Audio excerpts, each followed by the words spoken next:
Señor secretario, dará lectura a la cuenta. Gracias, presidente. En primer lugar, se recibió oficio de Su Excelencia el Presidente de la República, por los cuales retira y hace presente la urgencia, calificándola de suma, para el despacho de los proyectos de ley que están hoy en tabla. Primero, el que está para mejorar la fiscalización y aumentar las sanciones por evasión en el pago de tarifas de transporte público. Y el segundo, que introduce beneficios tributarios a la clase media. También se ha recibido un oficio que retira y hace presente urgencia calificada de simple para el proyecto que da cumplimiento al inciso segundo del artículo 10º transitorio de la Ley 21.674, que pone fin a las enfermedades o condiciones preexistentes, elimina las discriminaciones por edad y sexo en los planes de salud y crea el Plan Común de Salud de las Instituciones de Salud Previsional. Si me permite, presidente, para recordarle a la comisión, este fue un proyecto que se despachó sin tramitar en su momento, el de preexistencia, ¿ya? Fue un proyecto que se despachó con un certificado sin tramitar porque se estimó que las normas que fueron remitidas no tenían incidencia en la administración financiera. Sin embargo, se ha presentado una indicación por parte del Ejecutivo con posterioridad a nuestro informe y además se ha adoptado una resolución que todavía no se oficializa, pero que le va a imponer a las comisiones técnicas que también nos remitan artículos rechazados que tengan incidencia en la administración financiera, para evitar lo que nos pasó en esa oportunidad.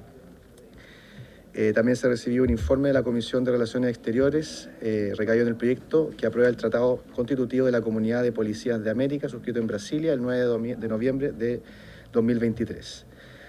Y una solicitud de audiencia de la organización Fondo Esperanza con motivo del proyecto de ley que introduce beneficios tributarios a la clase media, con especial interés en los incentivos a la formalización de los pequeños emprendedores que contiene este proyecto de ley.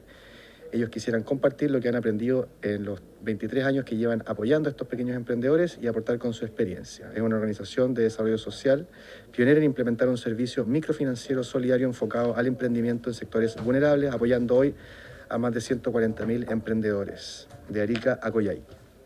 Y en cumplimiento de la Ley de Presupuestos del sector público, se ha recibido un oficio del Ministerio de las Culturas informando el cumplimiento de la glosa 16 y 17 del programa 05 de fomento al acceso al patrimonio y apoyo a organizaciones patrimoniales. Eso es todo, presidente.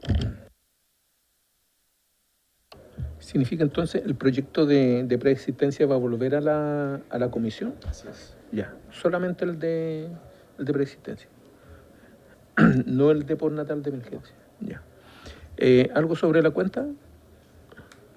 ¿No? ¿Algún varios? ¿No tampoco? Ya.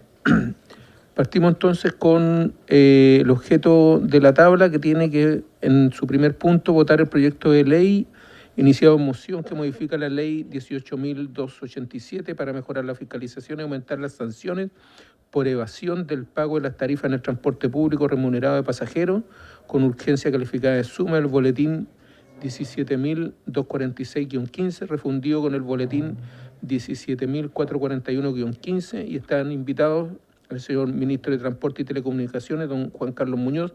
Bienvenido, ministro. Juan Carlos Muñoz, Abogavir, junto con la coordinadora de la Gerencia de Proyectos, Desarrollo e Innovación del Directorio de Transporte Público Metropolitano, la señora Macarena Roa Pinto. Bienvenida. Y el asesor legislativo, el señor Felipe González Ahumada.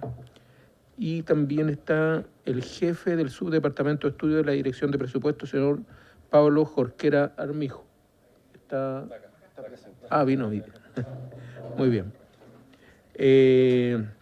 Entonces, habíamos quedado con la votación. Sí, habíamos quedado con la votación pendiente el día de ayer, porque había que aclarar un par de puntos que se hicieron aquí.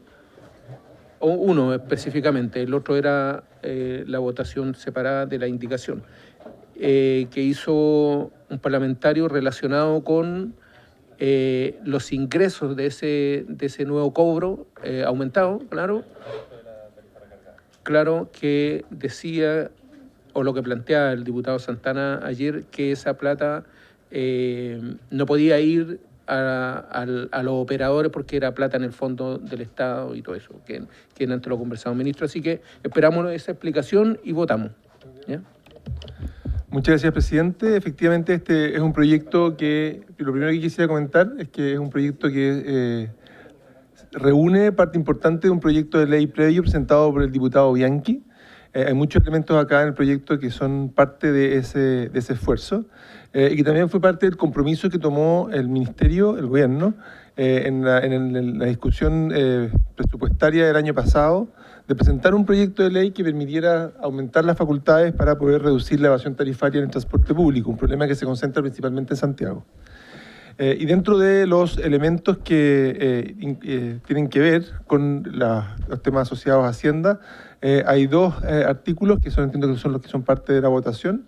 El primero es el 88 sexis, que habla del valor de la tarifa recargada, que regula dos elementos. Primero es el monto de la tarifa recargada y el límite de las veces que se puede una persona estar sujeto a esta tarifa recargada. Recordemos, la tarifa recargada es ese monto que le vamos a exigir a una persona que es sorprendida evadiendo y le damos la oportunidad de poder pagar in situ, ¿verdad? En el bus, por ejemplo, esta tarifa recargada, y de esa manera poder evitar tener que pasar por el sistema ya de multas y pasar eventualmente a un registro de infractores.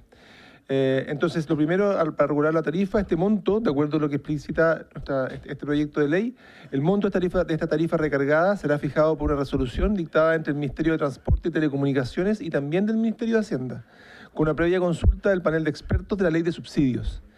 Este debe seguir tres criterios. El primero es la efectividad de la fiscalización, el número de fiscalizaciones que se realizan y el índice de evasión que hemos medido en el sistema previamente. Es importante también, el proyecto de ley estipula que este monto no puede ser menor a 20 veces la tarifa original, ¿sí? 20 veces. Podría ser superior, por supuesto. El monto va al sistema integrado, y esto tiene que ver con la pregunta que se hizo el día de ayer, que administra los recursos de transporte público en aquellos lugares que lo hubiere. O sea, por ejemplo, en el caso de Santiago, en el futuro caso de Valparaíso, los montos no van a los operadores, sino que van al sistema que administra los recursos completos del sistema. Ahora, no obstante, las gestiones que estamos haciendo como ministerio de ir incorporando estos sistemas regulados a la mayor cantidad de regiones, aún no tenemos este tipo de organismo, ¿verdad?, en toda la totalidad de las regiones, y por ello, en este caso, se incorpora la facultad de destinar el monto a los ingresos de los operadores como una norma de clausura, que además creemos que es importante porque incentiva que los propios operadores también fiscalicen el pago de la evasión, el pago de la tarifa, perdón, algo que ya pueden hacer según la ley vigente.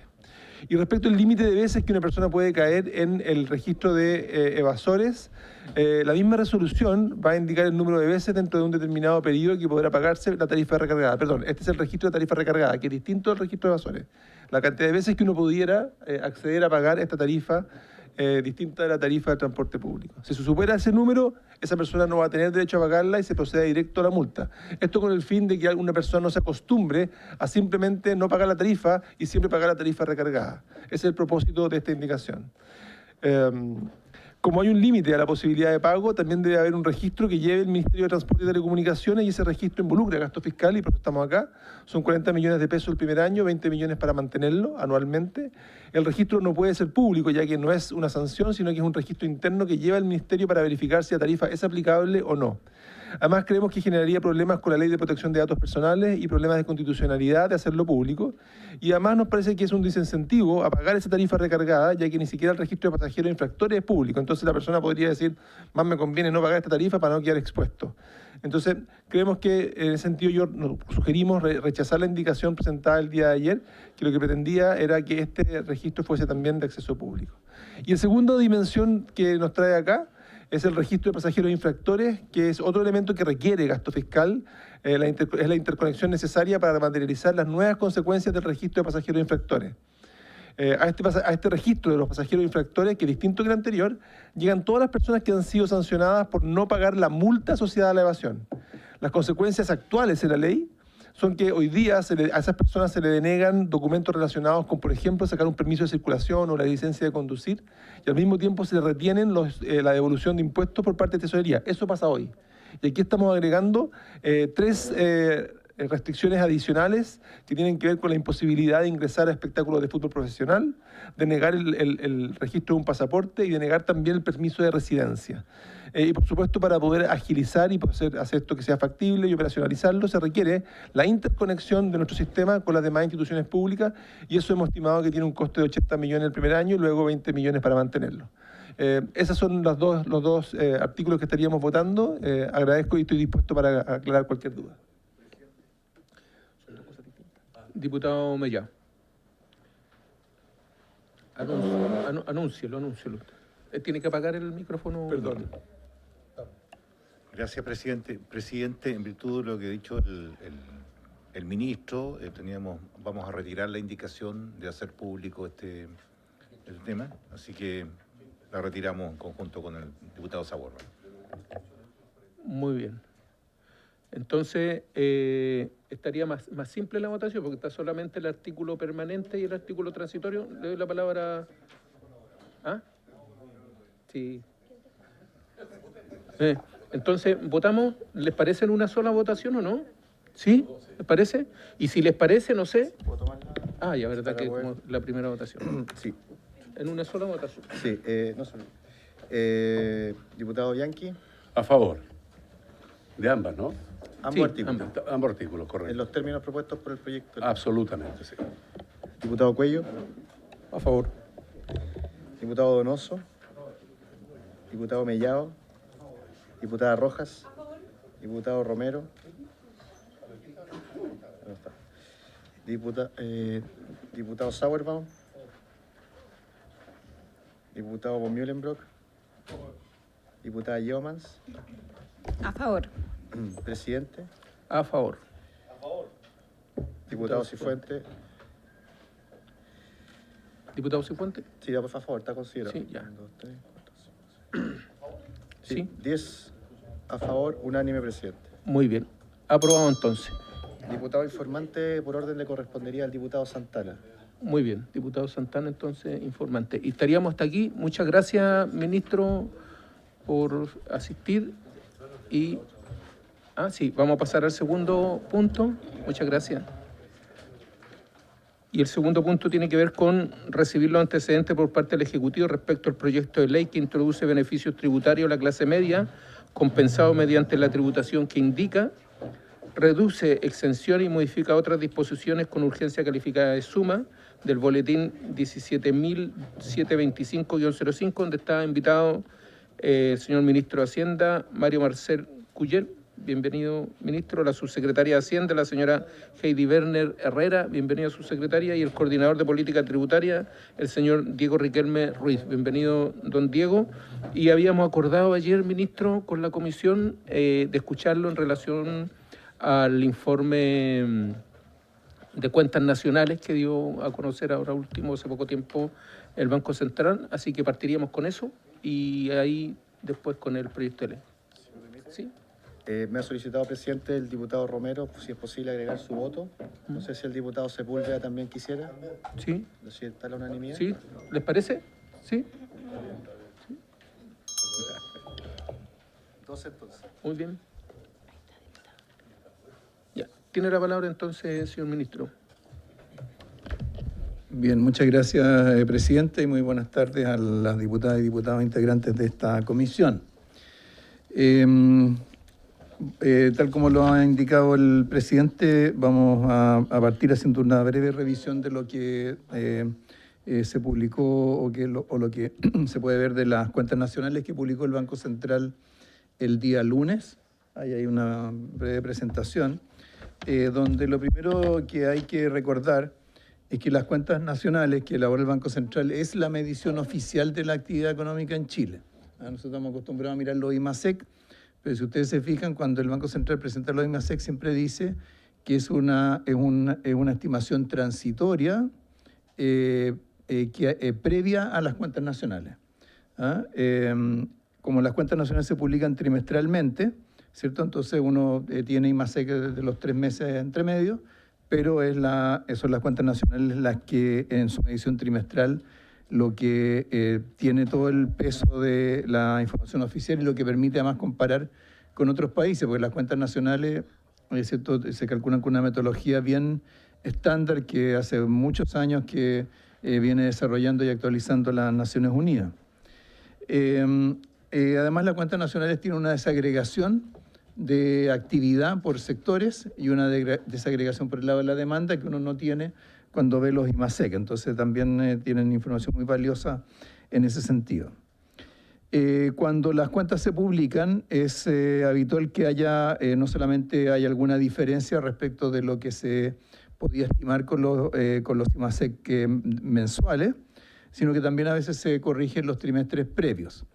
En este caso, hay una diferencia respecto de la combinación de los IMASEC de abril, mayo y junio, y también hubo una corrección de la estimación para el primer trimestre. Luego, a final de año, ya una vez que se cierra el año, hay una actualización más comprensiva. A veces se revisan los años anteriores, pero eso ya es algo que ocurre más bien por ahí, por abril de cada año. Bueno, las cuentas nacionales del segundo trimestre, que es lo que se publicó ahora, mostraron un crecimiento económico que desde distintas perspectivas se va aproximando al 3%. Vemos ahí en el caso del PIB total, cierto que pasamos de un crecimiento de 2,5 a 3,1% entre el primer trimestre y el segundo trimestre, siempre la comparación en 12 meses. Y si la comparación la hacemos a nivel de PIB no minero, los dos quedan en 3%, tanto el primer trimestre como el segundo trimestre.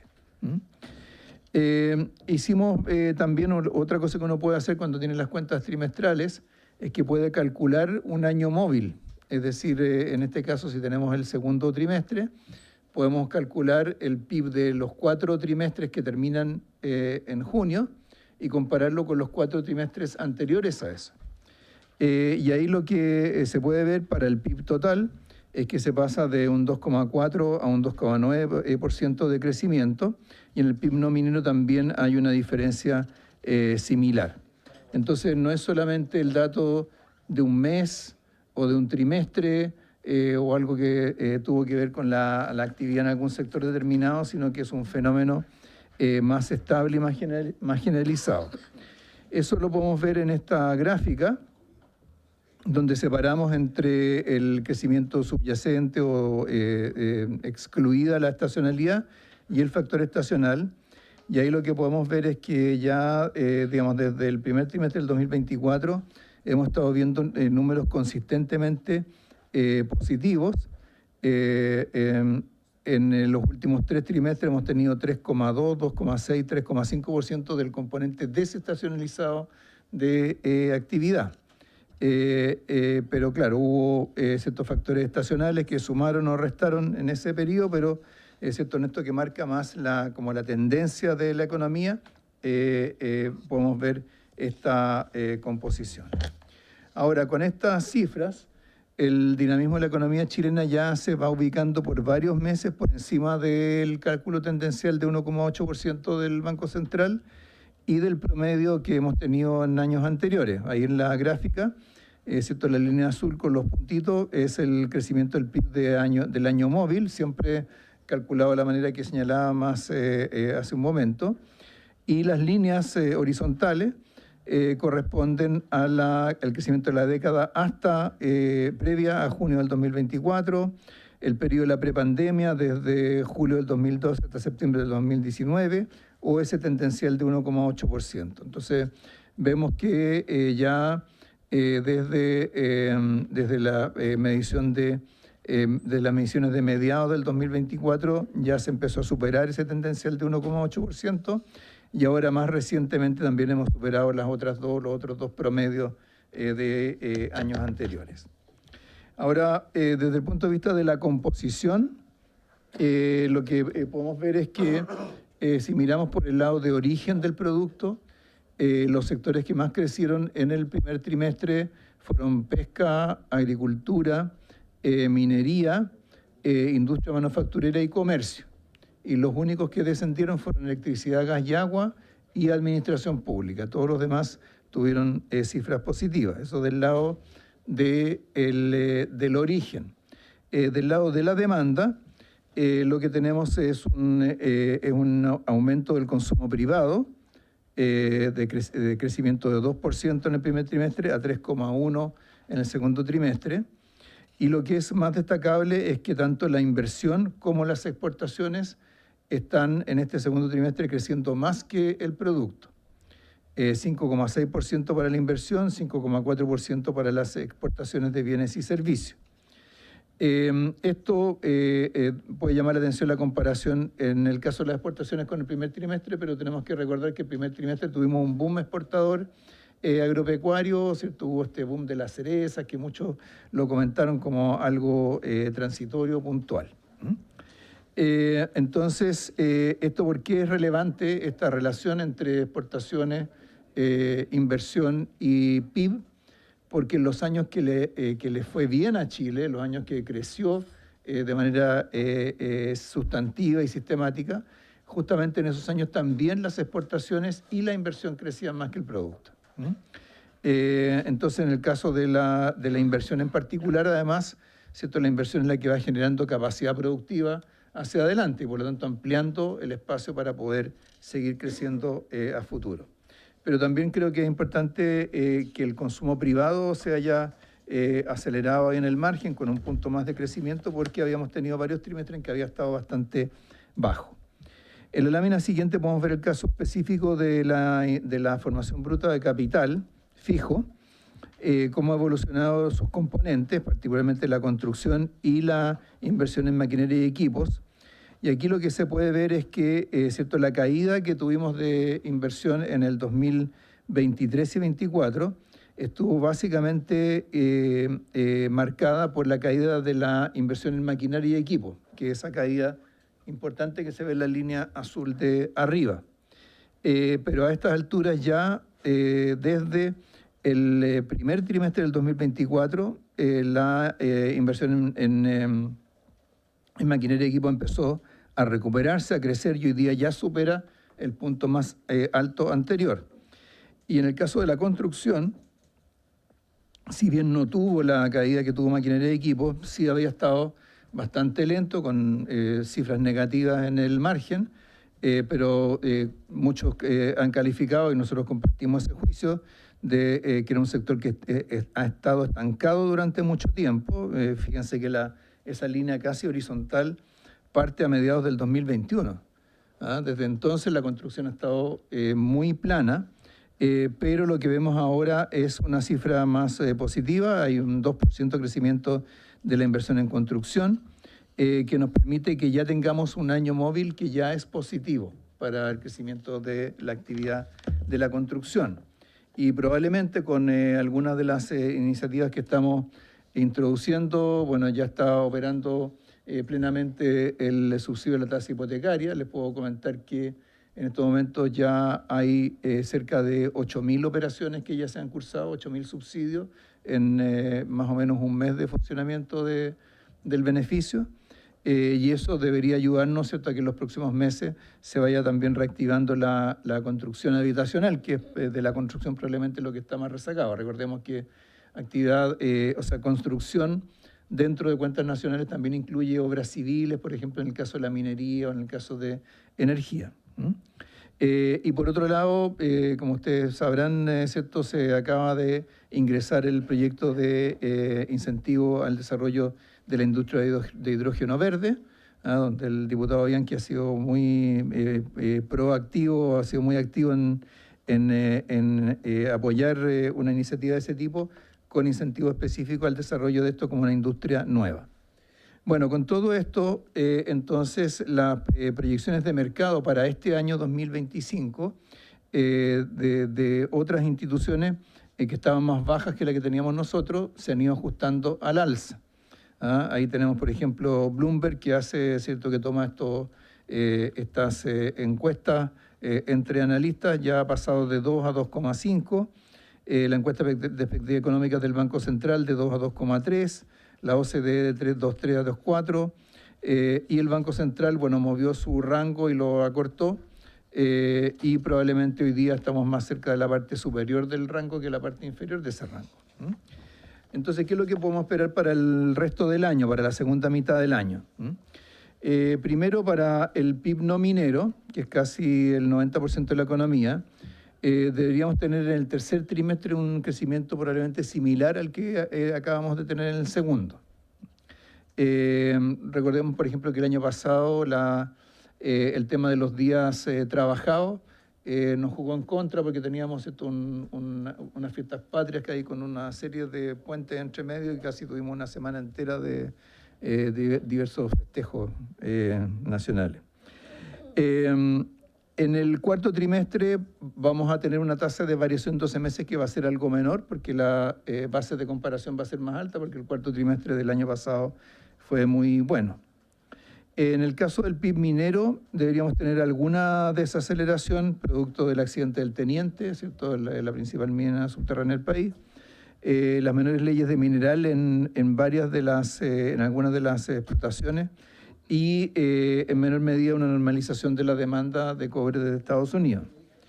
La inversión va a seguir siendo un factor dinamizador porque, como lo hemos explicado acá en varias oportunidades, el catastro de proyectos de inversión para ejecutarse este año ha crecido mucho, se prolonga para los años siguientes y por lo tanto es muy probable que la inversión siga siendo sólida en lo que resta del año, siga siendo dinámica y esperamos ver algunos sectores rezagados como la construcción también con un mejor desempeño. Esa mayor consistencia entre crecimiento, reducción de rezagos de algunos sectores que son intensivos en mano de obra, como el caso de la construcción, también debería dinamizar el empleo asalariado. Así que con eso, presidente, ¿cierto? Nuestra previsión de crecimiento para este año, que es por el momento de 2,5%, se ve ya cada vez más alcanzable. Yo no descartaría que incluso nos pasáramos un poquito, una décima o algo por el estilo. Probablemente del lado de la demanda, del gasto, sigamos teniendo buenas cifras en inversión y en exportaciones y también teniendo un poco más de dinamismo del lado del consumo.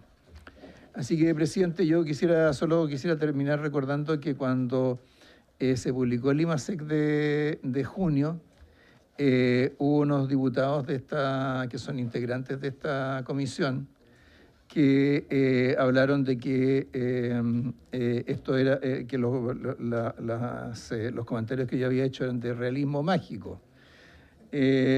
Bueno, ahora tenemos las cuentas nacionales, ¿cierto? Podemos contrastarlas y espero, presidente, que aquellos diputados que se sonríen, así que se delatan directamente, revisen ese juicio, porque yo creo que es algo que es bueno para el país, es algo que es bueno, ¿cierto?, para la preocupación que hemos tenido durante tanto tiempo sobre el crecimiento, y es bueno para el próximo gobierno, cualquiera que este sea.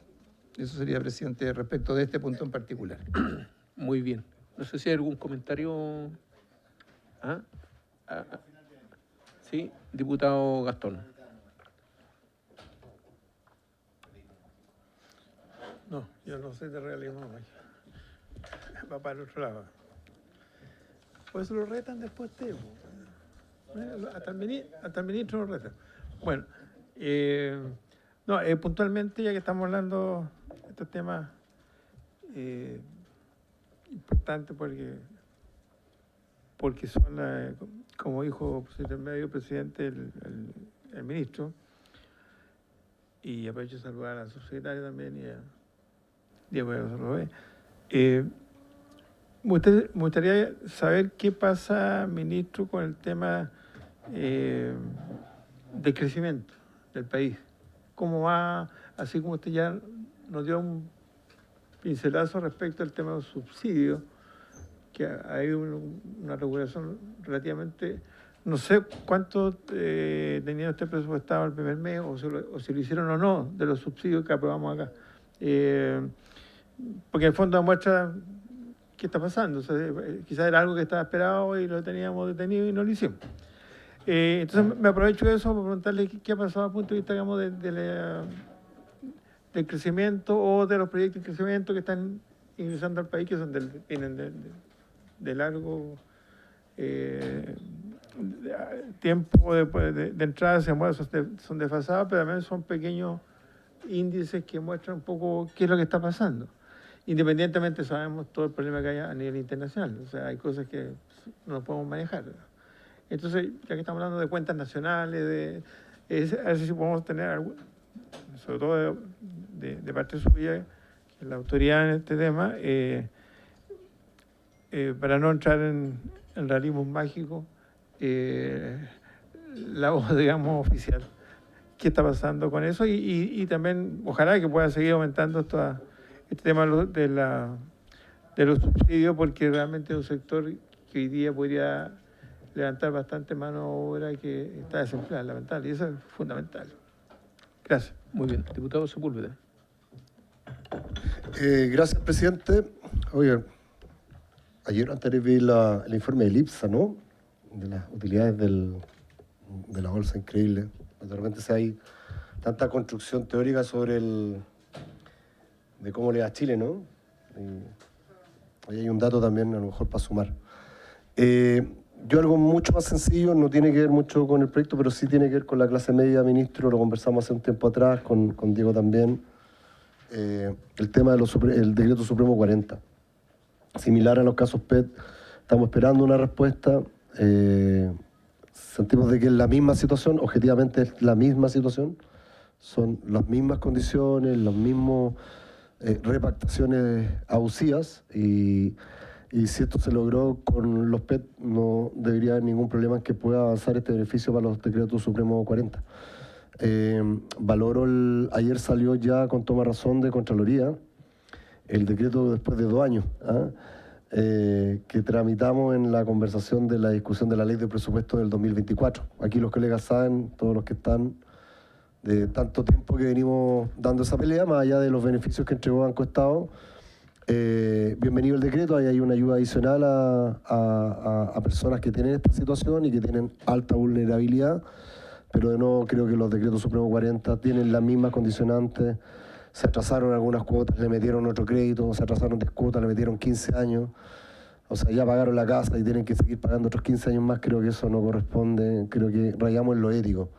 Y en lo financiero, por cierto, se puede acoger. Así que yo le pediría, ministro, yo conversé con la gente de Banco Estado y nos dicen, tal como en los PET, si nosotros recibimos una señal pública, ya sea a través de un decreto, ley de presupuesto, que yo creo que no es necesario, sino más bien ocupar el mecanismo que utilizó Banco Estado de una negociación directa, una repactación, una reacomodo directo como lo hizo con los PET. No sé si usted se acuerda que lo planteó el presidente. No necesitamos una ley, no necesitamos una ley de presupuesto, no necesitamos un decreto. Creo que con eso basta y sería una señal muy potente para estas familias que ya terminaron de pagar sus casas y que ya tienen un nuevo crédito de 15, 20 años inclusive. Yo sé que no es un tema complejo, pero requerimos la voluntad de ustedes como ministro para que Banco Estado avance en explorar una solución y cómo sería esta.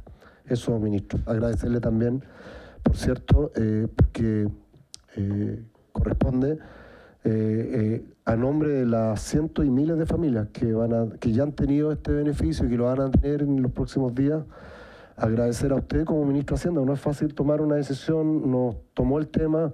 Sé que caminamos por momentos complejos, que el decreto no caminaba, que después Contraloría, en fin, pero créame, yo sé que no lo ha visto yo. Cuando usted quiera vaya al Maule, lo invitamos a reunirse con las familias que han tenido este beneficio. La verdad que se va a emocionar hasta su más íntima fibra de ellos, de un esfuerzo que han hecho como familia, sentir que la casa finalmente es de ellos. Créeme que hay una acción que han desarrollado que ha tenido un tremendo impacto. Y bienvenido si eso lo podemos expandir también a las familias que están adscritas al decreto supremo 40, porque ellos no logramos hacerla entender de por qué sí unos sí y otros no. Y es la misma situación. Pero a través suyo, agradecer al gobierno la voluntad.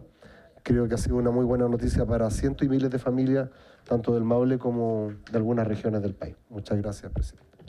Muy bien. El diputado Frank Sauerbaum y de ahí la diputada Yomans. Sí, gracias, presidente. Bueno, es bien evidente también que en estas cifras hay elementos que son positivos, nosotros nos alegramos por el país, y también hay elementos económicos y políticos. Nosotros, cierto, creemos que el mercado ha ido internalizando el fin del gobierno y la llegada a un gobierno más pro mercado, que va a poner más el foco en el crecimiento, la inversión. Así que seguramente estas cifras se van a seguir manteniendo hasta que termine el gobierno a partir del mes de marzo. Nos alegramos por eso. También, ministro, preguntarle un tema respecto de la tasa política monetaria del Banco Central. ¿Usted cree que vamos a tener que redefinir o reajustar la baja de tasas que se venían dando del Banco Central para justamente no volver a los niveles de inflación o amenazar, ¿cierto?, las bajas de inflación que hemos tenido durante estos últimos meses?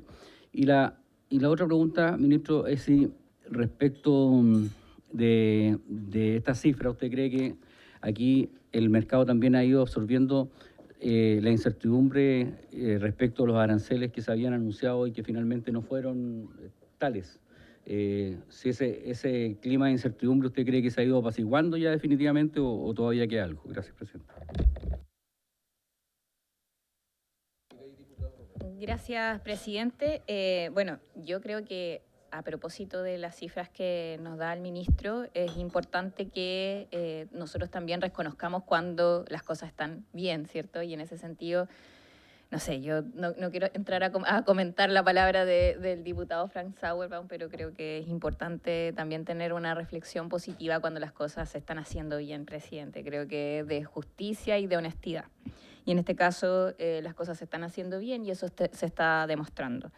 Yo, a propósito también de las mentiras y algunas cosas que se ven en redes sociales, he visto que hay harto video comentando sobre la deuda que se tiene, e incluso como el tema del endeudamiento en general, que supuestamente el 75% del PIB. Entonces quería aprovechar, presidente, por su intermedio, de poder preguntarle, ministro, porque, claro, yo lo que veo de eso es que se mezclan todos los endeudamientos, entonces me gustaría saber, ministro, si nos puede dar a conocer y también con esto decirle también a la ciudadanía cuánto de esa composición es propiamente del mundo privado, cuánto es del gobierno, cuánto es, cierto, la composición, los plazos que tienen de vencimiento, porque a veces esas mentiras que algunos empiezan a difundir terminan también enlodando lo que acá nos está mostrando y que creo que es importante a la mentira responderle. Gracias, presidente.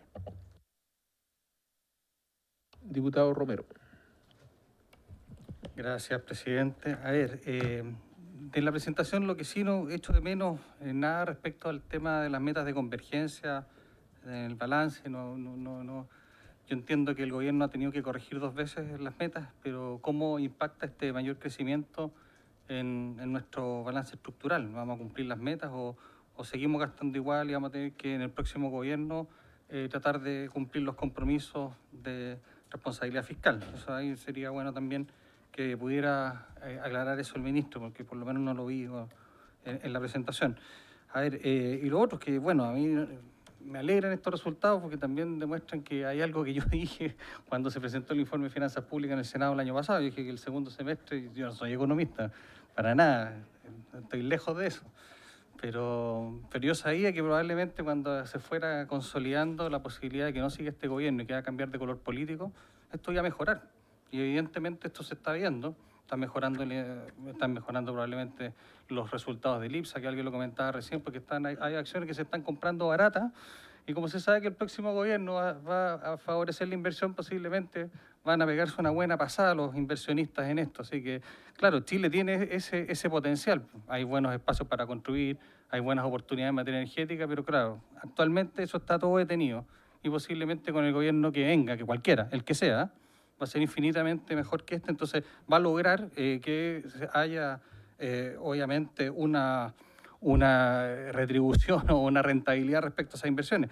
Ahora, cuando hemos planteado preocupaciones respecto a los IMASEC y a la actividad económica, es que también hay harto economista que ha dicho que en el fondo, por ejemplo, las cifras positivas en el comercio, muchas dependen de un fin de semana largo porque vienen los argentinos, o un Black Friday, un Cyber Monday. Entonces no podemos depender de las liquidaciones, por así decirlo, para que mejoren los indicadores, ¿ya? Y eso habla también de que los equilibrios son bastante débiles. Entonces nosotros veníamos de una economía que se supone que era bastante más robusta estructuralmente, pero claro, hoy día dependemos de eso. Si los retail se le ocurre hacer un Cyber Monday, listo, con rebajas mejora la actividad del comercio, y esa parte es complicada. Entonces, porque al final uno está viendo el desempleo y el desempleo sigue alto, pues no ha variado mucho, digamos, todos los meses, o un crecimiento muy modesto, o sí hay cifras muy preocupantes. Y lo otro, yo quisiera preguntar si estas cifras de inversión, que son súper positivas, yo insisto, o sea, obviamente cuando a Chile le va bien a todos los chilenos, y uno tiene que estar contento, pero cuando hablo de inversión, ¿esta inversión qué es lo que es? Al final, ¿son papeles? ¿Es alguien que compra barato acciones? ¿O se está traduciendo en fierro? ¿Se están traduciendo en proyectos? Eso a mí me encantaría saberlo, porque yo insisto, yo cuando recorro mi distrito, lo único que veo como inversión extranjera son mall chinos, perdonen que se los diga así, puros mall chinos. Entonces, ¿dónde está esa gran inversión extranjera? Es alguien que compra barato acciones, se hace propietario de algo y después lo vende al año siguiente. Entonces, porque eso al final es firmar papeles en una notaría nomás, o ni siquiera en un notario, es firmar papeles privados nomás y hacer un cambio en un registro accionista. Entonces, yo quiero saber realmente si esta inversión se está traduciendo en empleo, el ministro tiene alguna visión respecto a eso, o finalmente, claro, es una cifra, pero que es plata se cambia plata por plata. Y no mejora al final la vida de los chilenos, sino que muy por el contrario, en este momento la oportunidad de muchos inversionistas es comprar barato en un gobierno que se va y probablemente sacar una muy buena rentabilidad porque el gobierno que sea, cualquier color político, menos oficialista, yo voy a hacerlo infinitamente mejor que este. Muchas gracias. Bianchi. Sí, gracias, presidente. Saludar a la subsecretaria, saludar al ministro y a quienes la acompañan. A mí algunas intervenciones, y la última de mi querido amigo Romero, me obliga a hacer una reflexión. Primero, efectivamente, la economía es eso. Tiene el grado de fragilidad que depende de muchos factores, de muchos aspectos, no solo de la economía nuestra, nacional, sino que de una economía mundial, del barrio, etc.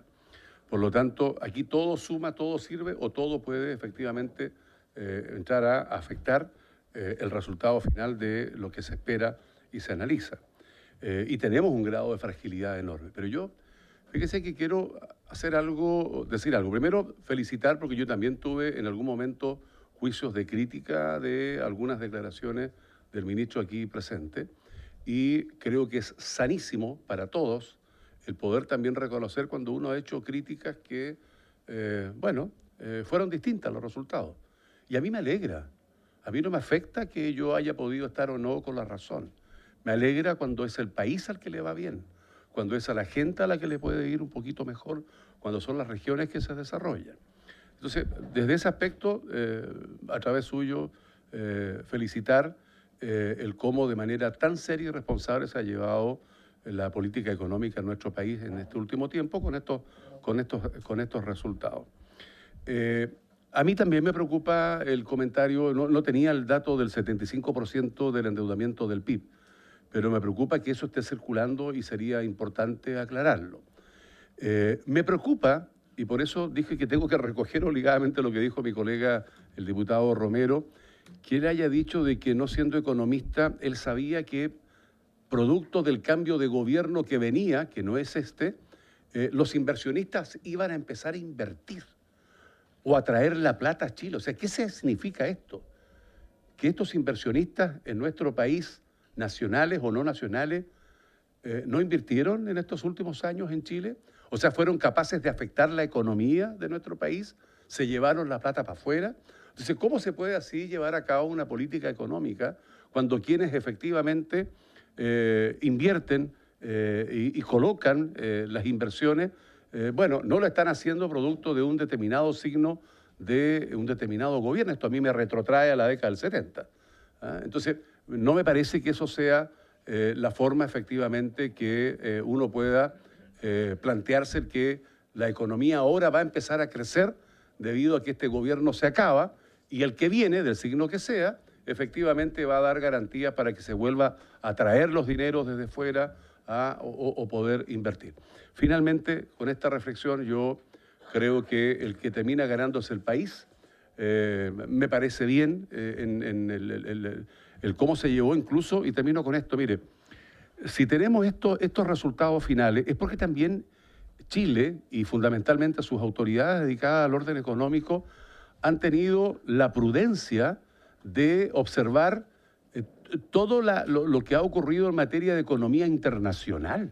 O sea, hacer proyecciones, calcular en el escenario mundial que teníamos, que era más grave que el actual, siendo este también de cuidado, y hacer proyecciones y tener estos cálculos, estas estimaciones, dado ese escenario mundial, yo creo que es del todo absolutamente complejo, y que esto esté resultando bien significa que Chile ha hecho las cosas no mal, que las ha hecho relativamente bien, y hoy día estamos exhibiendo este tipo de resultados. Muy bien, ministro. Tiene la palabra para responder las preguntas. Sí, muchas gracias, presidente, y muchas gracias a los diputados y diputadas que han intervenido. Primero, entiendo que en la primera pregunta del diputado von Müllenbrock se refiere al subsidio de la tasa hipotecaria. Entonces aquí lo primero, hay que acordarse que esa ley incluía un subsidio de 60 puntos base a la tasa y además incluía una garantía al crédito. Y en virtud de esa garantía, los bancos podían eventualmente rebajar más la tasa que aplicarían. Para efectos de asignar los subsidios se hizo una licitación en función de la tasa que proponían los bancos. Tuvimos varios bancos que propusieron rebajas de 100 puntos base, un poquito más, o sea, un punto porcentual completo. En esta primera licitación se asignaron 10.000 de 50.000 subsidios, que son los que están previstos para el año y medio durante el cual va a estar vigente este beneficio. Pero los bancos que van copando lo que se les asignó pueden seguir demandando subsidios en la medida que apliquen la misma tasa de interés. Entonces, lo que está pasando en este momento es que tenemos alrededor de 6.200 beneficiarios ya asignados con el subsidio. Pero hay bancos que agotaron ya el cupo que obtuvieron y ya están asignando por ventanilla. Eso pasa con el Banco Estado y con Banco Itaú. Quiere decir que tiene una demanda suficientemente fuerte como para seguir entregando créditos con la misma tasa que ellos ofrecieron en la licitación. Ha habido bastante acogida entre beneficiarios de subsidio habitacional, porque recordemos que se había reservado unos cupos, ¿cierto? Creo que me parece que eran 6.000 cupos para beneficiarios de subsidio habitacional. Así que se ha combinado de manera bastante positiva estas dos cosas. Y así como vamos, digamos, lo más probable es que se agoten los 50.000 cupos antes del plazo que se fijó en la ley. Y con eso, por supuesto, habrá varias constructoras que podrán iniciar nuevas obras, en fin, que es lo que se estaba también buscando por esta vía. En cuanto al escenario externo, por supuesto que todavía hay muchos elementos de incertidumbre. Y es difícil, ¿cierto?, usar el término de que las cosas ya quedaron así en el caso de Estados Unidos, porque todos los días vemos ciertas novedades. Lo que ha estado pasando con el caso nuestro es que en estos momentos estamos entre los 10 países con menos arancel promedio con Estados Unidos, porque estamos combinando el 10% de sobretasa base, como le llamaron en Estados Unidos, con el 0 del cobre, luego de la resolución del tema de la investigación especial del cobre, y 0 para la madera y para minerales críticos, pero ahí todavía hay investigaciones en marcha, pero por el momento también están en 0. Y en nuestra negociación con Estados Unidos, todavía hay espacio, creemos que todavía hay espacio para bajar del 10, ya sea de manera pareja o para algunos productos. Estados Unidos, con algunos de los acuerdos que ha estado haciendo, se ha focalizado más en productos, que los ha exceptuado de algún arancel base o de reciprocidad, como le han llamado allá. Entonces, en términos de competitividad para entrar al mercado de Estados Unidos, Chile está en una posición relativamente, digamos, bastante buena, pero todavía podemos mejorar.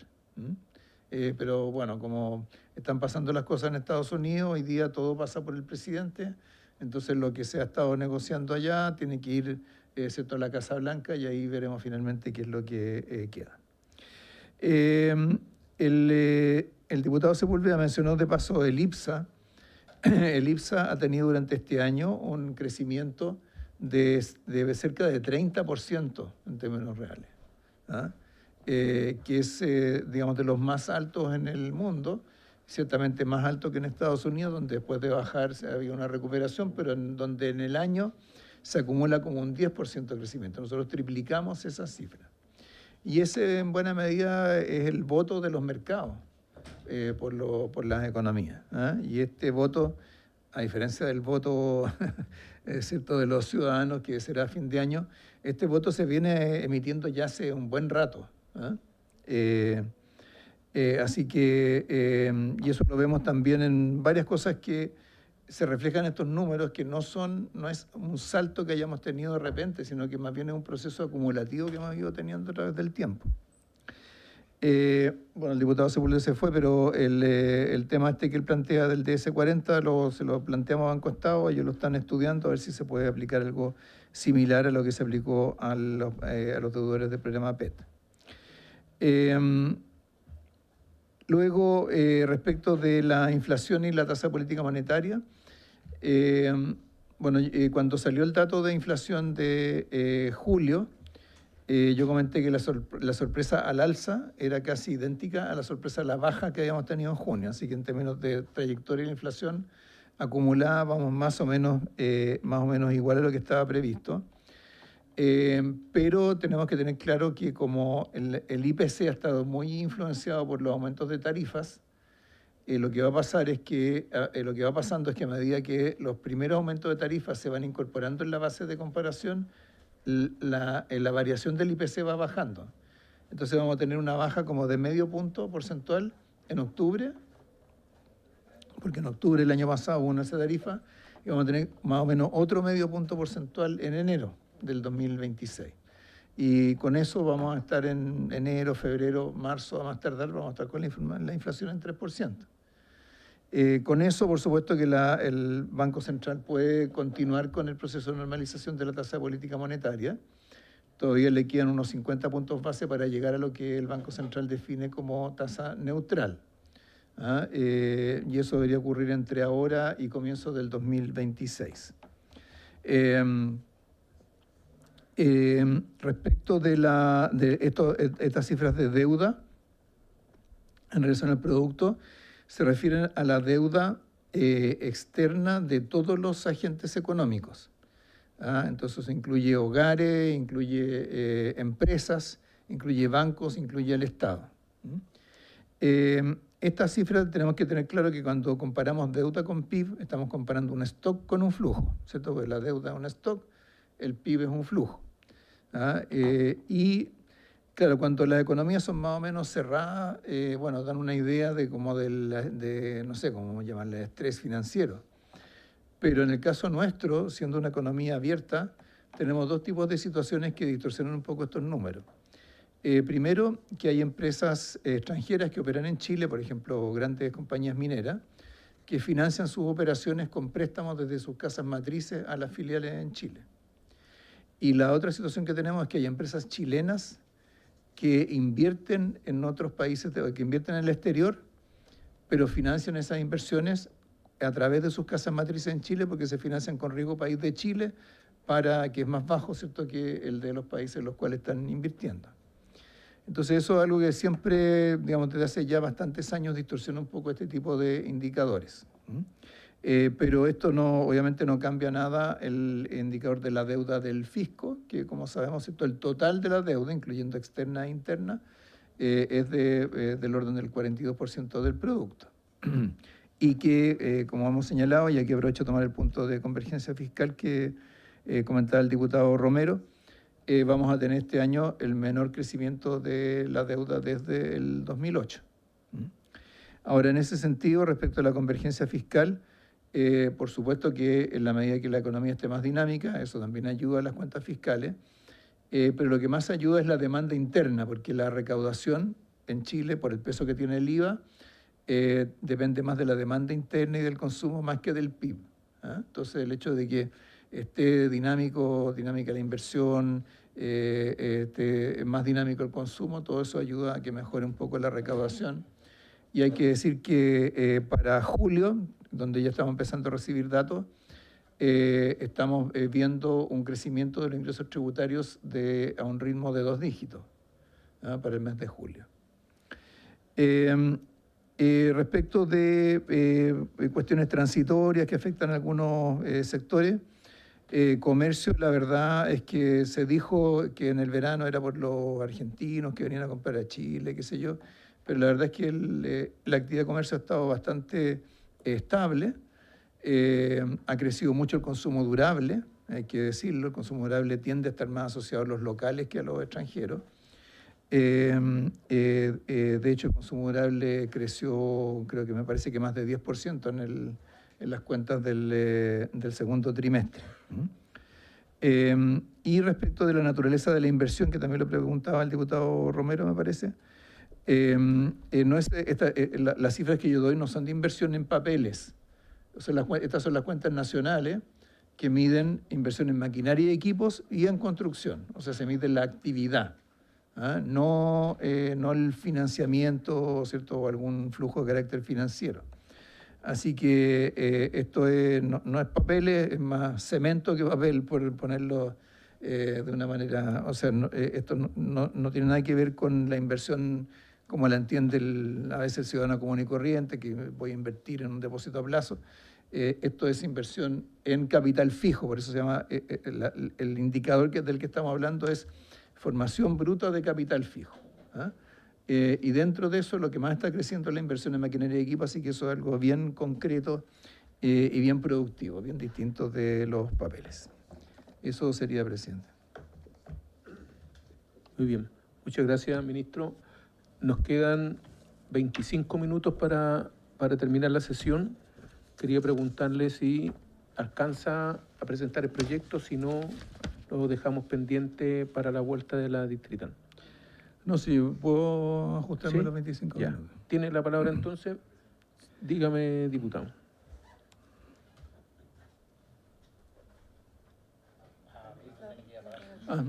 Perdón. Presidente, no es solo la exposición que veo que tiene capacidad de síntesis el ministro, sino que también la posibilidad de hacer preguntas, de conversar sobre el proyecto, un proyecto relevante que tiene cambios importantes y que nos gustaría tener la oportunidad de verlo bien. O sea, si lo vamos a ver en 25 minutos, la exposición general, creo que no es lo más sano. Sí, no, mi intención no es verlo, sino que avanzar. O sea, vamos a continuar a la vuelta a la distrital, porque aquí van a tener una idea también para que empiecen a pensar en si vamos a invitar a alguien alguna audiencia y todo eso. Mi idea es avanzar, así que no terminarlo aquí ni ver las preguntas aquí para empezar a votar, es solamente para avanzar, aprovechar el poquito tiempo que nos queda. Así que, ministro. Sí, gracias, presidente. Mire, presidente, este proyecto ha sido planteado como un proyecto de beneficios para la clase media. Muchas veces, ¿cierto?, hemos escuchado que se dice la clase media hace todo el esfuerzo, pero no recibe beneficios porque siempre están focalizados en los más pobres. Pero esto está nítidamente focalizado hacia este sector, lo cual es bien relevante porque la clase media, por supuesto que tiene un peso muy relevante en la población. De acuerdo a las estimaciones recientes, la clase media representa más o menos un 68-69% de la población, más de 13 millones de personas, prácticamente 3 veces lo que era en el 2009. Chile es un país donde la clase media, por el propio dinamismo económico que ha tenido a lo largo de las últimas décadas, la clase media ha crecido mucho. Es el país con mayor crecimiento de la clase media en toda América Latina. Y por lo tanto, cierto, es muy importante que esta vea, digamos, su relación con el Estado como una relación justa. En la lámina siguiente vemos que Chile, digamos, la clase media como porcentaje de la población total, es una medición distinta a la anterior, así que no esperen consistencia entre este número y el otro, porque son fuentes diferentes. Pero el peso de la clase media en Chile se aproxima en este ranking al de México, Estados Unidos, está por arriba del de Colombia. Esto se hace con la encuesta CACEN, y hay países más ricos que nosotros, como los países nórdicos, por ejemplo, donde esas cifras llegan prácticamente al 70% en esa métrica que estoy citando acá. Ahora, nuestra clase media tiene elementos de heterogeneidad importantes,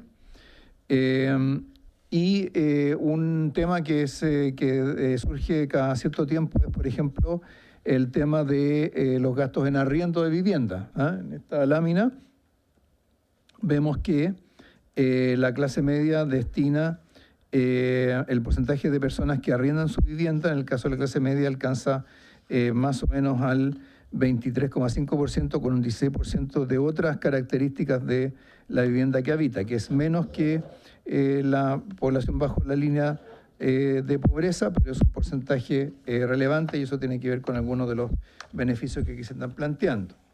En la lámina siguiente tenemos justamente ese beneficio, que es el de los arriendos, que contempla deducir el gasto en arriendo del pago de impuestos, de manera similar a lo que ocurre actualmente con los intereses por créditos hipotecarios. Desde hace ya bastantes años hay un beneficio de acuerdo al cual se puede descontar los intereses pagados por un crédito hipotecario al momento de determinar el pago de impuestos, pero en el caso de quien arrienda eso no era posible. Aquí se propone que eso ocurra, estableciendo un tope de beneficio que sea el mismo que el de los créditos hipotecarios, es decir, de 8 unidades tributarias anuales, 6.600.000 pesos aproximadamente, equivalente a un arriendo mensual del orden de los 550.000 pesos. Al igual que otros gastos deducibles, este beneficio es decreciente según el nivel de rentas, es completo para personas con ingresos anuales de hasta 90 unidades tributarias, disminuyendo de manera proporcional. Para acceder a este beneficio, las personas presentan una declaración jurada, identificando el inmueble arrendado, el monto del arriendo, y estimamos que podría beneficiar a unos 900.000 contribuyentes que verían así disminuida su carga tributaria. Durante la semana salió por ahí un artículo en que había unos contadores que cuestionaban estas estimaciones, pensaban que se podía abultar estas cifras de arriendo, pero tenemos que tener en cuenta que el tema de arriendos tiene otro lado desde el punto de vista tributario, que es el de los ingresos del arrendador. Entonces, en la medida de que toda esta información a su vez sirva de base para el pago de impuestos de quienes son arrendadores, probablemente va a disuadir el falseamiento de la cifra. Siguiendo, ¿cierto?, en términos de los beneficios, está el beneficio para los adultos mayores, donde las cifras que tenemos es que hay poco más de 1,5 millones de adultos mayores que son propietarios de un bien raíz habitacional. De ellos, 1.144.000 tiene inmuebles exentos, o sea, casi 65% del total. Y de los que poseen inmuebles afectos a impuesto territorial, más o menos la mitad ya tiene el beneficio para el adulto mayor, que recordemos que es un beneficio que es de rebaja de 100% de las contribuciones para propietarios que están bajo la línea de corte de exención del impuesto a la renta, y después hay un beneficio de rebaja de 50% para quienes están inmediatamente por arriba de esta cifra, pero todo eso está asociado a un valor de la vivienda, a un avalúo de la vivienda. Entonces, lo que se hace en este proyecto es que primero se previene el riesgo que significa que con un reavalúo, al pasar el avalúo de un inmueble, el límite que está en la ley, la persona, el beneficiario, pierde completamente el beneficio. Es una situación que hoy día se da a muchas veces le he escuchado, se me han acercado diputados o diputadas con casos de esas características. Cuando la persona se encuentra en el tramo exento de ingresos, pero el avalúo de su inmueble sea mayor al límite legal, el monto de la contribución va a ser el equivalente a 5% de sus ingresos. Y si la persona se encuentra en el segundo tramo de ingresos, el impuesto a pagar sería el valor inferior entre el 50% de la contribución determinada según la ley y el 5% de sus ingresos. Entonces, con esto esperamos beneficiar a entre 80.000 y 120.000 adultos mayores que se sumarían, ¿cierto?, a los 190.000 que ya tienen acceso al beneficio para el adulto mayor. Yo he visto el caso de la señora que ha salido en los diarios y en los matinales, ¿cierto?, ¿cierto?, la señora, la escritora, que ya está a punto de cumplir 100 años y que ¿cierto?, llegó hasta el Tribunal Constitucional demandando, ¿cierto?, que se le eximiera del impuesto. Bueno, ese caso cae plenamente dentro de las modificaciones que aquí se están planteando. Es decir, con eso accedería al beneficio para los adultos mayores. Aquí estamos recogiendo, hay varios parlamentarios que se nos han acercado, han presentado mociones, Musante, Bianchi, Soto, Castro, Sepúlveda, Llonet, hay varias presentaciones o propuestas de carácter transversal, mociones que ¿cierto? Estamos tratando de recoger acá. En esta lámina están los mismos números que comentábamos recién, solo que en gráficos.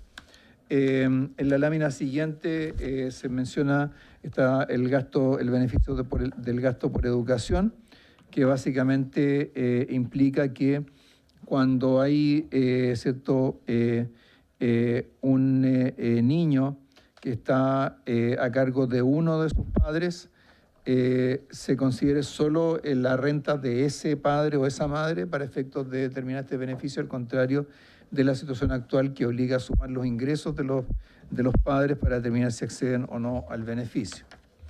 Y luego, presidente, están las medidas de perfeccionamiento del régimen para micro, pequeñas y medianas empresas. Entonces, acá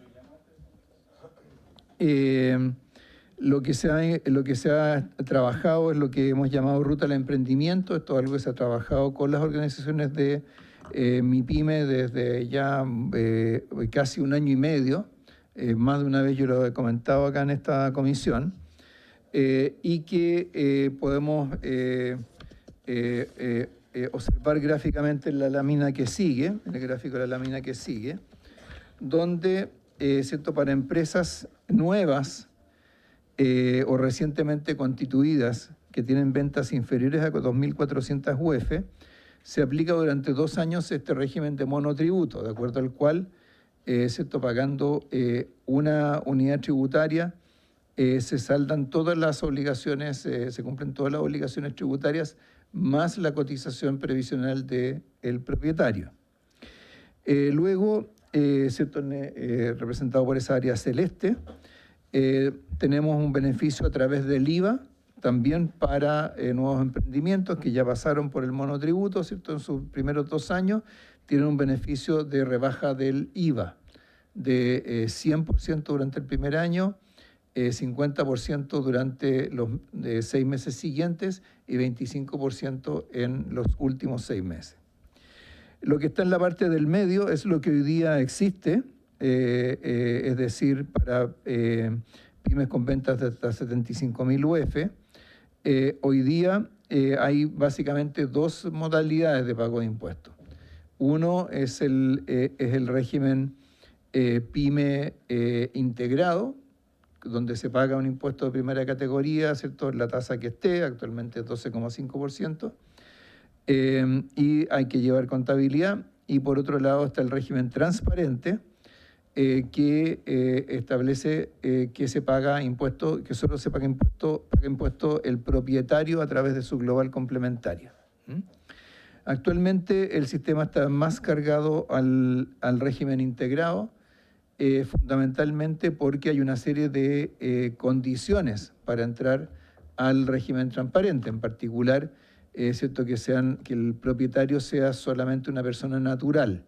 Además se establecen algunas exclusiones o incompatibilidades. Por ejemplo, no se puede recibir el beneficio tributario por reinversión de utilidades.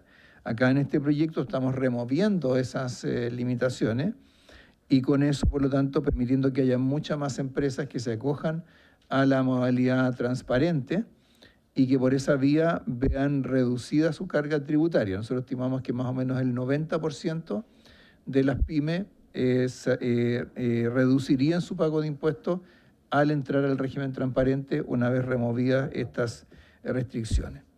Y finalmente, sobre las 75.000 UF de ventas, también se agrega una serie de disposiciones que facilitan el crecimiento de las pymes, porque actualmente cuando una pyme crece, pasa a las 75.000 UF, es como si empezara todo de cero, porque entra al régimen general y se olvida todo lo que ocurrió antes. Entonces acá lo que se hace es que los créditos que se originan en la etapa pyme pueden usarse al momento de terminar impuestos en el régimen general, y eso permite una transición más gradual de un sistema a otro. Eso se describe en palabras, digamos, en esta lámina. Aquí yo creo que es importante destacar que en el régimen de monotributo no solamente ¿cierto?, se paga este impuesto fijo, sino que además es mucho más fácil de implementar, porque los contribuyentes que entran en esta modalidad quedan liberados de llevar contabilidad durante esos primeros 2 años. Entonces, esto para una microempresa, ¿cierto?, para una empresa unipersonal, por ejemplo, esto ayuda mucho, ¿cierto?, el proceso de formalización, porque esto en el fondo no es solamente para nuevas empresas que antes no existían, sino que también para algunas que se pueden estar formalizando y que a lo mejor durante muchos años han vivido en la informalidad. Luego en la lámina siguiente se describe el beneficio del IVA, que ya lo expliqué observando la lámina. Luego el régimen transparente está en la lámina siguiente.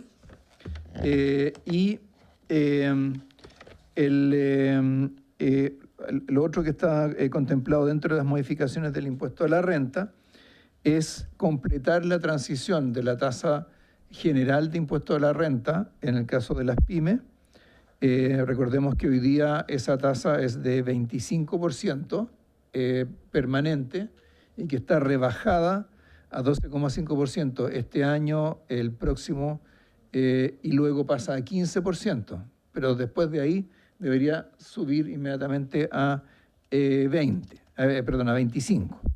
Entonces acá lo que se hace es establecer un régimen más gradual que además está ligado a la evolución de la economía. O sea, si la economía crece menos del 2%, se puede postergar cada tramo de incremento de la tasa general y finalmente se llegaría al 20% en el 2031 en el mejor de los casos, en el caso más rápido.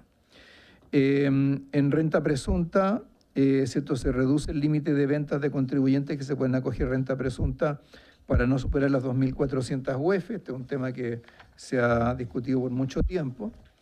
Y lo último, presidente, respecto de los beneficios, es el monotributo social. Esto lo hemos trabajado con FOSIS, con Cercotec, porque durante mucho tiempo estas agencias públicas promovieron actividad empresarial, pero con empresas que no estaban formalizadas. Y entonces, digamos, un poco contradictorio, es cierto que una agencia del Estado esté apoyando a una empresa informal. Entonces, a través de este monotributo social, que contempla pagar media UTM mensual, se va a poder tomar todos estos casos que hasta el momento permanecían en la informalidad. Ya comentamos lo del régimen general y con eso entonces es toda la parte de beneficios de este proyecto. Ahora, estos beneficios, por supuesto, tienen costo porque implican bajar la recaudación y como este es un proyecto de rebaja compensada de impuestos, tiene que tener, ¿cierto?, su correlato en términos de mayor recaudación en otra parte. Esa mayor recaudación está, en primer lugar, en el global complementario, en los 2 tramos más altos del global complementario, donde ¿cierto?, se modifican las tasas para rentas anuales entre 120 y 150 unidades tributarias. Se pasa a una tasa marginal del 35 al 38% y para las demás de 150 unidades tributarias se pasa a una tasa marginal del 40%. Estas modificaciones lo que hacen es que restablecen el tramo de impuestos existentes con anterioridad al 2014, o sea, revierte lo que se hizo el 2014 con el global complementario. Recordemos que en aquel entonces, ¿cierto?, la lógica con la cual se rebajó el global complementario, pese a que toda la reforma se planteó como una reforma redistributiva, era que la carga tributaria sobre el capital iba a ser muy alta, dado que la tasa de impuestos de primera categoría se subió a 27%. Ahora, estas modificaciones inciden sobre alrededor de 77.000 contribuyentes, pero de los cuales, ¿cierto? Considerando de que esto comienza a aplicarse desde ingresos mensuales de 8.500.000 pesos mensuales, si, por ejemplo, para un contribuyente con una renta mensual de 9 millones de pesos, el mayor impuesto mensual sería solo de 22.871 pesos. Eso porque, ¿cierto? Estos son tasas marginales, o sea, no se modifica lo que se tributa por debajo de los 8.500.000 pesos y luego la diferencia es la que tributa el 38% en lugar del 35%. Y del total de contribuyentes, alrededor de 19.000 tendría un incremento inferior a los 30.000 pesos. O sea, contribuyentes que tengan un aumento más significativo están más cerca de los 50.000 que de los 80.000. Luego, la otra medida de financiamiento tiene que ver con fondos de inversión. En el caso de los fondos de inversión público, se mantiene la exención de impuesto de primera categoría al fondo, pero cuando el fondo distribuye utilidades a una empresa con residencia o domicilio en Chile, esta debe considerar dentro de su renta líquida imponible las utilidades que perciban por efecto de esa distribución de utilidades. Porque actualmente, por así decirlo, la exención se arrastra por todas las vueltas o por todos los niveles de estructuración de sociedades. Cuando el aportante del fondo es una persona natural con residencia en Chile, con esto entonces se elimina el diferimiento permanente del impuesto de primera categoría cuando hay rentas que se generan en un fondo de inversión público. Cuando el aportante es un no residente en Chile, el impuesto único se eleva desde 10 a 20% para asegurar un mínimo de recaudación fiscal. Esto, presidente, está en línea con las recomendaciones de la Comisión sobre temas de exenciones tributarias que convocó el entonces ministro Briones, que se reproduce acá en esta lámina. Y luego está el caso de los fondos de inversión privados. En este proyecto, los fondos de inversión privados pasan a ser contribuyentes de impuesto de primera categoría como cualquier otra empresa, excepto cuando sean fondos que estén dedicados al capital de riesgo. No sé, presidente, si algunos de los integrantes de la comisión a lo mejor recuerdan que hace unas 3 semanas atrás el Diario Financiero publicó un artículo sobre cómo estaban invirtiendo su excedente los grandes grupos económicos chilenos, o las grandes familias ligadas a grupos económicos chilenos, y cada familia aparecía con 10, 15 fondos de inversión privados.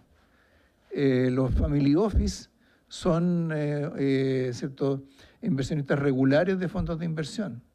Entonces la idea original, que cuando se creó la Ley General de Fondos, o la Ley Única de Fondos, que era que los fondos de inversión sirvieran para la innovación, para el emprendimiento, para el capital de riesgo, hoy día en realidad se ha ido distorsionando mucho y va siendo una forma de inversión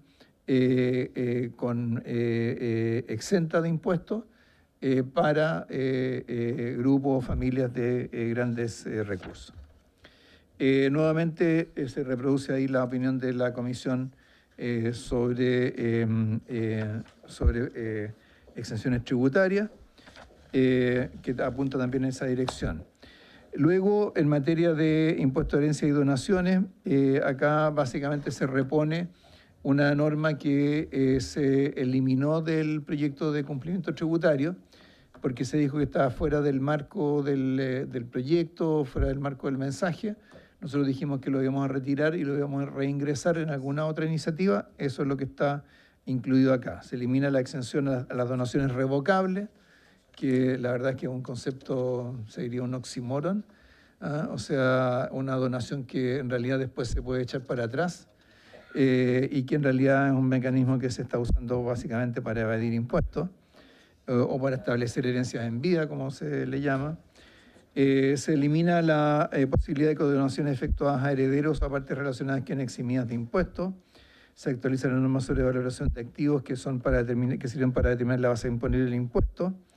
Se da la posibilidad de pagar el impuesto en 3 cuotas anuales sin aplicar intereses, que es una situación que muchas veces se plantea por parte de quienes reciben herencia. Por último, dado que hay beneficios acá que tienen un costo para la recaudación del impuesto territorial, se proponen 2 modificaciones al Fondo Común Municipal que afectan a la comuna de Las Condes y la comuna de Lo Barnechea, y donde en el caso de Las Condes se modifica su aporte al Fondo Común de 65-80% respecto al impuesto territorial y de 65-70% al aporte sobre las patentes comerciales. Y en el caso de Lo Barnechea se incorpora esa contribución especial porque hoy día, ¿cierto?, estaban sujetas a este aporte especial Las Condes, Vitacura, Providencia y Santiago, pero no Lo Barnechea. Probablemente, digamos, como herencia de la época en que Lo Barnechea era una comuna rural y no tenía el nivel de patrimonio que hoy día tiene. Esto, presidente, establece un régimen más equitativo entre las municipalidades. Hoy día la disponibilidad presupuestaria municipal de estas comunas es, en el caso de Las Condes, por ejemplo, es 3 veces la disponibilidad de recursos por habitante que lo que tiene, por ejemplo, Peñalolén. ¿Para qué hablar de Recoleta, Peñaflor, San Pedro de la Paz, Estación Central, Puente Alto, Independencia? Todas ya en el orden más bien de los 200.000 pesos por habitante en comparación con los 1.257 de Las Condes y los 1.090 de Barnechea. Entonces, hoy día, desgraciadamente, ¿cierto?, las desigualdades que tenemos económicas en el país también se reflejan en las propias comunas o en los propios territorios. Ya terminando, presidente, se presenta el efecto sobre el balance fiscal. Entonces ahí, ¿cierto?, año a año se va viendo, considerando la gradualidad con la que se van aplicando estas medidas, cómo evolucionan los costos y cómo evoluciona el financiamiento de ellas, de tal manera de buscar el mayor equilibrio posible, es decir, que se trate, como decía, de una rebaja compensada de impuestos. Acá, ¿cierto?, los mayores beneficios cuantitativamente corresponden a la aplicación del régimen transparente y en el caso del régimen integrado en la tasa que queda del año 2031 en adelante. Y del lado de la recaudación, la mayor contribución está en la exención de fondos y en el aumento de las tasas de impuestos personales. Entonces, para ponerlo en términos de números de personas, lo que tenemos del lado de los beneficios es alrededor de 1 millón de micro y pequeñas empresas, 900.000 contribuyentes que arriendan su vivienda pero pagan impuestos, 80.000 adultos mayores que son propietarios de su vivienda pero están pagando la totalidad del impuesto territorial. Y del otro lado del financiamiento, 70.000 contribuyentes con renta superior a los 8.500.000 pesos mensuales, hay que corregir ese número, los fondos de inversión privados que no están invirtiendo en capital de riesgo y las 2 comunas con propiedades de mayor valor del país. Así que es toda una cuestión de prioridades, que es lo que, ¿cierto?, cómo ponderamos, cómo balanceamos estos distintos grupos y cómo tratamos de generar un impulso a la actividad, a la inversión, en el caso de la pyme, mejores condiciones de vida para la clase media en general, vis a vis un esfuerzo por parte de quienes contribuyen a su financiamiento, haciendo de esto entonces un proyecto balanceado desde el punto de vista fiscal o neutro en términos del impacto sobre la recaudación fiscal neta. Eso sería, presidente. Muy bien, sí, estamos justo en la hora. Entonces...